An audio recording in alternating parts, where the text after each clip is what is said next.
Hello and welcome back. Last time we looked at the role of federal courts. Today, we're focusing on the organization of those federal courts. There'll be a little bit of crossover with our last lesson, but that's intentional because there are some important points that need to be made twice. All right, let's look at the very beginning of the federal court system, which is the very beginning of the federal court system. Article 3 of the United States Constitution established that judicial branch. But they didn't really flesh it out very much. All it did was create a United States Supreme Court and gave it a few responsibilities that we'll get into later. But it didn't create a whole court system. That was left up to Congress, which they very quickly realized they needed to do. And Congress made the expansion of the judicial branch one of its very first acts when it passed the Judiciary Act of 1789. Yes, 1789, that's the first year of Congress. So they got right on top of this. One of the things they created were the district courts. Now, in the United States, we have about 300,000 cases which are handled each year by our nation's 94 district courts. Do the math on that. That's a lot of work for these courts. They are busy. This accounts for about 80% of all of the work of the judicial branch. So the judicial branch stays really busy. Now, each state has at least one district court. All right? They have to have at least that one. But many have many more than that because they're bigger states, bigger populations, and they need to handle a larger caseload. Now, each district court will hold trials. These are the courts of original jurisdiction from our last lesson. They're the ones that hear the case first, and they determine the facts of a federal case. Now, once those decisions are reached, if you don't like the decision, you can appeal it. And appeals are sent to the courts of appeal. The courts of appeal within the federal system are also sometimes known as circuit courts. They're named for the 12 circuits that the nation is divided into, 12 different regions, and here they are down there, that all share a circuit. And the judges for this will hear all appeals for within that region. That's how that works. Now, these regions might be a little bit outdated. We might need to be giving California a little bit more attention. But when it was set up, the West was a little bit less populated. Now, circuit courts don't examine evidence. They don't hear witnesses. They don't determine guilt. That's not their responsibility. Circuit courts determine whether an individual received a fair trial. And they determine whether the law was interpreted correctly. That is the role of a circuit court. So they don't care whether or not you're guilty or not. They care whether or not you received a fair trial or that the court itself, the district court, correctly interpreted the law in your case.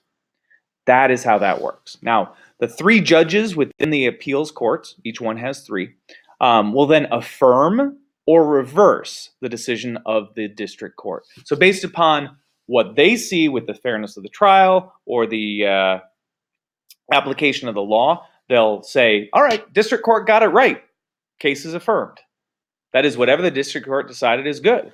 Or they will reverse the decision, in which case they can say, they got it wrong, this person is innocent, we're all done. Or they can say the court got it wrong, retry them, and the whole process starts over again.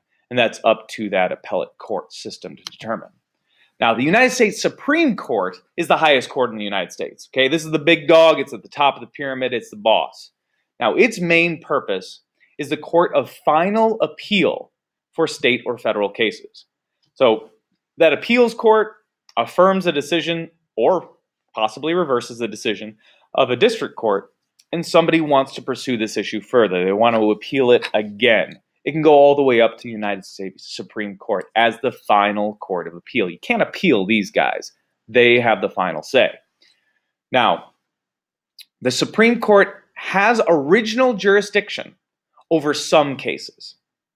Very few, but some cases they have original jurisdiction for. So this is a case that has both original and appellate, whereas appellate courts only have appellate. And district courts only have original. Supreme Court has both, but only in certain cases, including those with other countries and between U.S. states. So if Michigan wants to sue Ohio, they would do so in the United States Supreme Court. Special courts. All right, there are some that are these kind of special certain things, and we simply call them our special courts because we are all in favor of original names here. Within the United States Judicial Branch, these were created to focus on specific issues of federal law, things that were common enough that we needed judges who really specialized in it, but not so common that we needed every judge to know about it in great detail. Examples of these include tax courts, court of customs, and patent courts. There are many others as well, but these are just a few. If we can get together a few judges who really understand tax law and put them on a court, then we can really take care of a lot of those tax issues in an efficient way. Some of these have original jurisdiction, some have appellate jurisdiction. It kind of depends on those cases. Just know that they do exist. Federal court judges. Okay. Congressmen are members of political parties. The president is a member of a political party. But judges are not. And they have to remain impartial in politics. We sometimes refer to federal judges as being Democrat or Republican based upon who appointed them to their office. But officially, they are not members of a political party, and they do not publicly support political issues.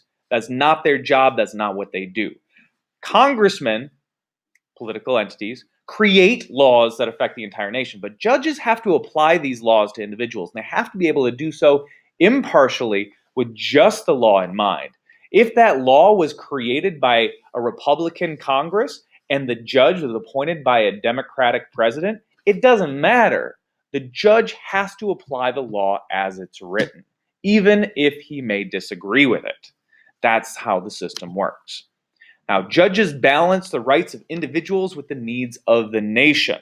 So they have to really keep this in mind, which also makes them, a pretty big target for political opponents.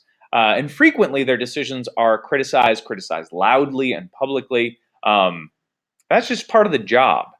But they have to be comfortable enough in their knowledge of the law and their application of it to do so regardless of whether or not the nation will approve of their decision. Partially for this reason, these judges serve for life. Particularly the Supreme Court. You cannot be removed from the Supreme Court except for by Congress for cause, which is almost never done, because they sometimes make politically unpopular decisions, but we put them there to do that. Now, at the Supreme Court, we have 9 men and women up at the Supreme Court that make these decisions. They are some of the most powerful and important members of our society. They don't get a lot of attention because we don't have elections around them, and they're not all these political creatures. We generally hear a lot about them when we have a nomination process, like when Donald Trump will attempt to nominate and have appointed a 9th justice, because we currently only have 8. This man right here, Antonin Scalia, passed away in 2016 and has not yet been replaced. So there will be a fight on that coming up pretty soon. We'll get more into the Supreme Court and its role with a couple of lessons coming up. I hope you enjoyed this lesson, and I hope you learned something. Farewell.